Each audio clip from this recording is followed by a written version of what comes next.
Hi, I'm Katie with WTI, and one of the things that I worry about in the winter is our car breaking down and we have to sleep in it overnight. I've actually had to do that before. It is not very fun.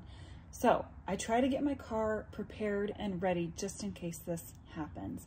And that's why I was so excited to come across this ABE mattress for your SUV or truck. This is not inflatable, so you don't ever have to worry about air leakage or awkwardness. It's actually a solid MDF board with foam on either side. There is a canvas side that has fun little pictures for your kiddos so that they won't be scared about sleeping in the car. But then there's also a really nice looking PU leather side. They are both padded. What I really like about this mattress is that it covers over the seat belts so you don't have those pushing into you overnight. It is a universal size. I have a VW SUV.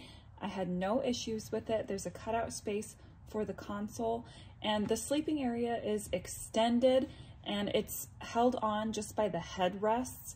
Another great thing about this, you might not need it for camping, you might not need it for sleeping on it, but it is great for taking your doggo to the vet if you don't want to get your seats ruined. So I can protect my car seat and Hank can ride up here instead of in the back and see what's going on. If you have a fear like me of having to sleep overnight in your vehicle and you want to be comfortable if that should happen, then this ABE car mattress by Wan Bang Hui is the way to go. And that's my point of view.